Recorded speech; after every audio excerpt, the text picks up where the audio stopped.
Hello my dear student, welcome back to my YouTube channel Subhash study centre. जितने भी मेरे प्यारे बच्चे कक्षा 10 के विद्यार्थी हैं और 7 मार्च 2024 को सामाजिक विज्ञान का पेपर देने की तैयारी कर रहे हैं। जी हाँ मेरे प्यारे बच्चों, आप सभी जानते हो कि 7 मार्च 2024 को आपका एसएसटी यानी सामाजिक विज्ञान का पेपर है और मैं लेकर के आ चुका हूँ सामाजिक विज्ञान के 20 सबसे महत्वपूर्ण पूरी किताब के प्रश्न। जी हाँ मेरे प्यारे बच्चों, 20 एमसीक्यू यानी सबसे महत्वपूर्ण प्रश्न लेकर के आ चुका हूं आप सभी के लिए, जो आपकी बोर्ड परीक्षा 2024 के लिए वेरी वेरी इंपॉर्टेंट हैं। मेरे प्यारे बच्चों, इन प्रश्नों को आप लोग जरूर तैयार कर लो। 100% आपकी बोर्ड परीक्षा में ये प्रश्न पूछे जाएंगे।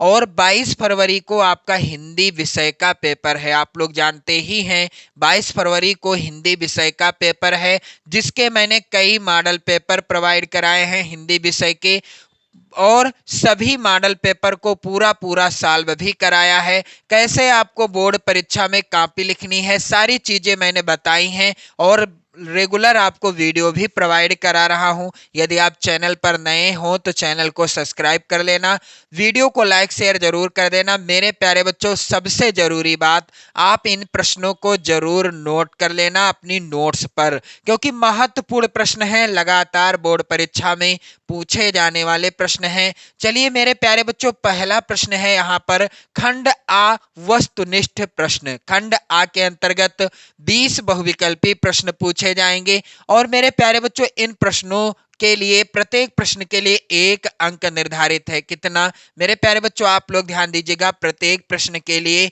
1 अंक निर्धारित है और इस तरह से आपको 20 नंबर पूरे पूरे मिलेंगे जब आप इन 20 प्रश्नों का उत्तर सही तरीके से और सही उत्तर ओएमआर शीट में भर दोगे। पहला प्रश्न है मेरे प्यारे बच्चों, यहां पर आप लोग ध्यान देंगे, वेरी इंपॉर्टेंट प्रश्न है। गैरीबाल्डी संबंधित था।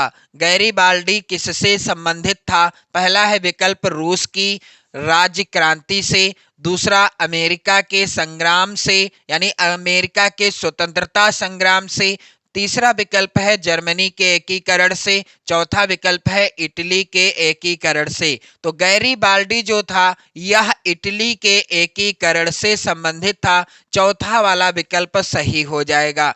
मेरे प्यारे बच्चों, प्रश्न संख्या 2 है, वेरी इंपॉर्टेंट। गांधी जी ने नमक सत्याग्रह कहां प्रारंभ किया था? पहला है विकल्प पोरबंदर, दूसरा विकल्प है चंपारण, तीसरा विकल्प है वर्धा, चौथा है डांडी। तो गांधी जी ने नमक सत्याग्रह कहां प्रारंभ किया था? इस प्रश्न का उत्तर होगा मेरे प्यारे बच्चों, यहां पर आप लोग ध्यान दीजिएगा, इस प्रश्न का उत्तर हो जाएगा डांडी में। डांडी में इन्होंने नमक सत्याग्रह प्रारंभ किया था।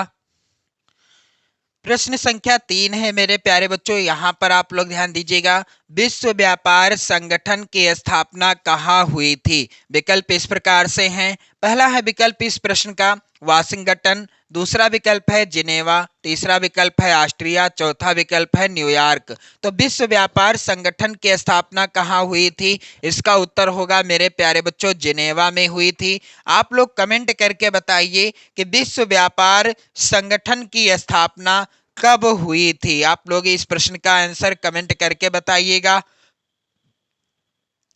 विश्व व्यापार संगठन की स्थापना कब हुई थी? प्रश्न संख्या 4 है मेरे प्यारे बच्चों, कह रहा है कि भारत में पंचायती राज की स्थापना हुई थी। कब हुई थी? पहला है विकल्प 1980 में, दूसरा विकल्प है 1990 में, तीसरा विकल्प है 2004 में, चौथा है 1992 में। तो भारत में पंचायती राज की स्थापना हुई थी कब? मेरे प्यारे बच्चों, इस प्रश्न का उत्तर हो जाएगा सन 1992 ईस्वी में भारत में पंचायती राज की स्थापना हुई थी। प्रश्न संख्या 5 है मेरे प्यारे बच्चों, फ्रांस की क्रांति कब हुई थी? वेरी इंपॉर्टेंट प्रश्न है, हर साल बोर्ड परीक्षा में पूछा जाता है, 2024 की बोर्ड परीक्षा में भी जरूर आएगा। प्रश्न है फ्रांस की क्रांति कब हुई थी? पहला है विकल्प 1787 ईस्वी में, दूसरा विकल्प 1790 ईस्वी में, तीसरा 1789 ईस्वी में, चौथा विकल्प 1788 ईस्वी में। तो आप सभी जानते हैं सन 1789 ईस्वी में फ्रांस की क्रांति हुई थी। कब मेरे प्यारे बच्चों? सन 1789 ईस्वी में फ्रांस की क्रांति हुई थी। प्रश्न संख्या 6 है मेरे प्यारे बच्चों, निम्नलिखित में से किस देश को धार्मिक और जातीय पहचान के आधार पर विखंडन का सामना करना पड़ा? यहां पर आप देखोगे विकल्प है पहला भारत, दूसरा विकल्प है नीदरलैंड, तीसरा है विकल्प बेल्जियम और चौथा विकल्प है यूगोस्लाविया। तो दिए गए विकल्पों में से किस देश को धार्मिक और जातीय पहचान के आधार पर विखंडन का सामना करना पड़ा? यानी किस देश का धार्मिक और जातीय पहचान के आधार पर क्या हुआ? विभाजन हुआ। कहने का अर्थ है किस देश का विभाजन धर्म और जाति के आधार पर हुआ था। यहां पर उत्तर क्या होगा? पहला विकल्प भारत है, दूसरा है नीदरलैंड, तीसरा है विकल्प बेल्जियम, चौथा है यूगोस्लाविया। तो इसका उत्तर होगा मेरे प्यारे बच्चों, दिए गए विकल्पों में से किस देश में धार्मिक और जातीय पहचान के आधार पर विखंडन का सामना करना पड़ा? उत्तर हो जाएगा बेल्जियम देश में। मेरे प्यारे बच्चों प्रश्न संख्या 7 है, दबाव समूह के आंदोलनों के कारण लोकतंत्र पर निम्न में से क्या प्रभाव पड़ा? यहां पर आप देखोगे पहला है विकल्प लोकतंत्र ना दुर्बल हुआ ना मजबूत, दूसरा विकल्प लोकतंत्र की जड़ें मजबूत हुई हैं, तीसरा विकल्प है मेरे प्यारे बच्चों यहां पर आप देखेंगे लोकतंत्र पर कोई प्रभाव नहीं पड़ा है, चौथा विकल्प है लोकतंत्र दुर्बल हुआ है। तो दबाव समूह के आंदोलनों के कारण लोकतंत्र पर निम्न में से क्या प्रभाव पड़ा है? उत्तर हो जाएगा लोकतंत्र की जड़ें और भी मजबूत हो गई हैं। प्रश्न संख्या 8 है मेरे प्यारे बच्चों, श्रीलंका में निम्नलिखित में से कौन सा बहुसंख्यक वर्ग है? पहला है विकल्प मुस्लिम वर्ग, दूसरा विकल्प तमिल वर्ग, तीसरा विकल्प ईसाई वर्ग, चौथा विकल्प सिंहली। तो मेरे प्यारे बच्चों श्रीलंका में निम्नलिखित में से कौन सा बहुसंख्यक वर्ग है? इसका उत्तर हो जाएगा राइट आंसर सिंहली वर्ग। कौन सा? सिंहली वर्ग के लोग श्रीलंका में अधिकांश रूप से निवास करते हैं। प्रश्न संख्या 9 है, वेरी इंपॉर्टेंट मेरे प्यारे बच्चों, मानव अधिकार दिवस कब मनाया जाता है या मानवाधिकार दिवस कब मनाया जाता है? इस प्रश्न के साथ मैं आपको एक और महत्वपूर्ण प्रश्न बताऊंगा जो हर साल बोर्ड परीक्षा में आता है। मेरे प्यारे बच्चों मानवाधिकार दिवस कब मनाया जाता है? क्या 15 अगस्त को या 5 सितंबर को, 14 नवंबर को या फिर 10 दिसंबर को? तो प्रत्येक वर्ष 10 दिसंबर को मानव अधिकार दिवस मनाया जाता है। मेरे प्यारे बच्चों एक प्रश्न मैं आपको और बता दूं, विश्व पर्यावरण दिवस कब मनाया जाता है? इसको आप जरूर याद कर लीजिएगा। विश्व पर्यावरण दिवस, यहां पर आप लोग ध्यान देंगे पर्यावरण दिवस भी लिखा रहता है, पर्यावरण दिवस या विश्व पर्यावरण दिवस, कुछ भी हो आंसर एक ही रहेगा, विश्व पर्यावरण दिवस प्रत्येक वर्ष कब मनाया जाता है? 5 जून को मनाया जाता है।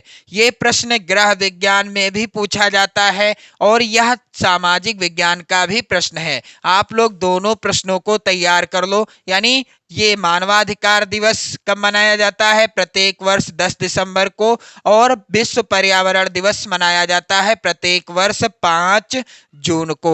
मेरे प्यारे बच्चों प्रश्न संख्या 10 है, निम्नलिखित में से किसमें महिलाओं के लिए आरक्षण सुनिश्चित है? पहला है विकल्प लोकसभा में, दूसरा विकल्प विधानसभाओं में, तीसरा विकल्प राज्यसभा में, चौथा है विकल्प पंचायती राज संस्थाओं में। तो दिए गए विकल्पों में से किस में महिलाओं के लिए आरक्षण सुनिश्चित किया गया है? इसका उत्तर होगा पंचायती राज संस्थाओं में। प्रश्न संख्या 11 है मेरे प्यारे बच्चों, भारत में वन्य जीव संरक्षण अधिनियम किस वर्ष लागू किया गया? यहां पर आप लोग ध्यान देंगे विकल्प है पहला इस प्रकार से 1962 ईस्वी में, दूसरा है विकल्प 1972 ईस्वी में, तीसरा विकल्प है 1982 ईस्वी में, चौथा है 1992 ईस्वी में। तो भारत में वन्य जीव संरक्षण अधिनियम किस वर्ष लागू किया गया? इसका उत्तर होगा मेरे प्यारे बच्चों सन 1972 ईस्वी में भारत में वन्य जीव संरक्षण अधिनियम लागू किया गया। प्रश्न संख्या 12 है, ऑपरेशन फ्लड संबंधित है किससे? पहला है विकल्प चीनी उत्पादन से, दूसरा विकल्प है ऊन उत्पादन से, तीसरा विकल्प है दूध उत्पादन से, चौथा है विकल्प नमक उत्पादन से। तो ऑपरेशन फ्लड या श्वेत क्रांति, प्रश्न में इस तरह से भी लिखा हो सकता है श्वेत क्रांति। यहां पर आप लोग ध्यान देंगे मेरे प्यारे बच्चों, ऑपरेशन फ्लड हो या श्वेत क्रांति, ये किससे संबंधित हैं? उत्तर होगा दुग्ध उत्पादन से, यानी दूध उत्पादन से। प्रश्न संख्या यहां पर 13 है मेरे प्यारे बच्चों। आप लोगों से रिक्वेस्ट है कि आप लोग इन सभी प्रश्नों को अपनी नोट्स पर जरूर लिख लेना। 100% की गारंटी है, यहां से प्रश्न जरूर पूछे जाएंगे आपकी बोर्ड परीक्षा में। मेरे प्यारे बच्चों प्रश्न है यहां पर 13 नंबर का, निम्नलिखित में से किस राज्य में टाटा लौह इस्पात संयंत्र स्थित है? यहां पर आप लोग ध्यान देंगे, बिहार है विकल्प, झारखंड है, मध्य प्रदेश है और चौथा है विकल्प छत्तीसगढ़। तो इस प्रश्न का आंसर आपको क्या करना है, कमेंट करके बताना है कि दिए गए विकल्पों में से किस राज्य में टाटा लौह इस्पात संयंत्र स्थित है? क्या बिहार में है या झारखंड में, मध्य प्रदेश में या फिर छत्तीसगढ़ में? मेरे प्यारे बच्चों प्रश्न संख्या 14 है यहां पर, निम्न में से कौन सा संसाधन पुनः चक्रीय है? विकल्प इस प्रकार से हैं मेरे प्यारे बच्चों। पहला है विकल्प पशुधन, दूसरा विकल्प है ज्वारीय ऊर्जा, तीसरा विकल्प है लोहा, चौथा है विकल्प पवन ऊर्जा। दिए गए विकल्पों में से कौन सा संसाधन है जो कि पुनः चक्रीय है, यानी जिसे हम पुनः प्राप्त कर सकते हैं? इसका उत्तर हो जाएगा मेरे प्यारे बच्चों लोहा पुनः चक्रीय संसाधन के अंतर्गत आता है। मेरे प्यारे बच्चों प्रश्न संख्या 15 वेरी इंपॉर्टेंट है, निम्न में से, यहां पर आप लोग ध्यान देंगे होगा, निम्न में से कौन सी रेशेदार फसल है? क्या जूट है, कपास है, प्राकृतिक रेशम या इनमें से सभी? तो आप सभी जानते हैं जूट, कपास और प्राकृतिक रेशम ये सभी फसलें किस प्रकार की फसलें हैं? रेशेदार फसलें हैं। यहां पर उत्तर होगा इनमें से सभी। प्रश्न संख्या 16 है मेरे प्यारे बच्चों, कौन सा क्षेत्र सबसे अधिक रोजगार देता है?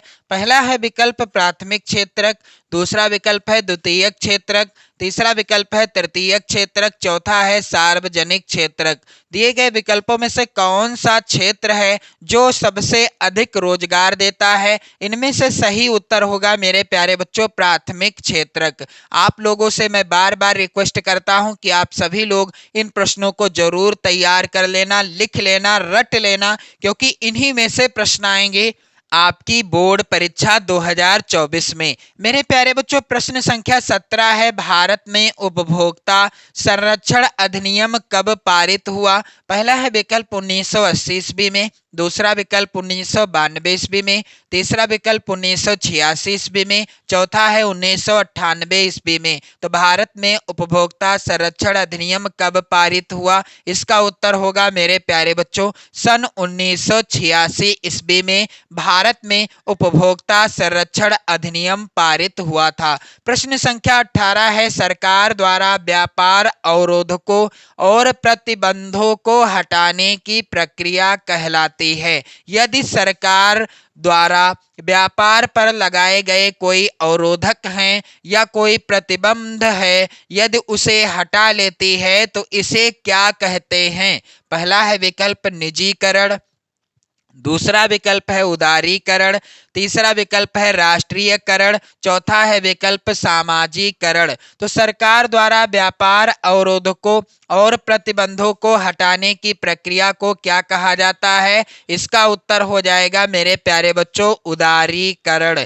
प्रश्न संख्या 19 है, वेरी वेरी इंपॉर्टेंट, निम्नलिखित में से कौन सा ग्रामीण क्षेत्र में विकास का लक्ष्य है? तो यहां पर आप लोग ध्यान दीजिएगा, नियमित कार्य, दूसरा विकल्प है उपज की उचित कीमत, तीसरा विकल्प है बेहतर मजदूरी और चौथा विकल्प है उपर्युक्त सभी। इस प्रश्न का उत्तर क्या होगा मेरे प्यारे बच्चों? दिए गए विकल्पों में से कौन सा है जो ग्रामीण क्षेत्र में विकास का लक्ष्य है? पहला विकल्प है नियमित कार्य, यह भी विकल्प सही है। दूसरा है उपज की उचित कीमत देना, यह भी सही है। तीसरा विकल्प है बेहतर मजदूरी मिलना या देना, यह भी सही है। और यहाँ पर उत्तर होगा यानी उपर्युक्त सभी, तीनों ही विकल्प सही हैं। प्रश्न संख्या 20 है मेरे प्यारे बच्चों, यहाँ पर आप लोग ध्यान दीजिएगा। निम्नलिखित में से किस वर्ष महात्मा गांधी राष्ट्रीय ग्रामीण रोजगार गारंटी एक्ट चलाई गई? पहला है विकल्प 2005 में, यहाँ पर दूसरा विकल्प है 2000 में, तीसरा विकल्प है 2008 में, चौथा है 2010 में। तो दिए गए विकल्पों में से किस वर्ष महात्मा गांधी राष्ट्रीय ग्रामीण रोजगार गारंटी एक्ट या योजना चलाई गई? इसका उत्तर होगा मेरे प्यारे बच्चों सन 2005 में। तो मेरे प्यारे बच्चों आप सभी लोग इन 20 महत्वपूर्ण प्रश्नों को जरूर लिख लेना, क्योंकि ये प्रश्न महत्वपूर्ण हैं आपकी बोर्ड परीक्षा के लिए। इसी तरह के प्रश्नों से संबंधित और महत्वपूर्ण मॉडल पेपर से संबंधित वीडियो देखने के लिए आप चैनल को सब्सक्राइब कर लेना, वीडियो को लाइक शेयर कर देना। जय हिंद।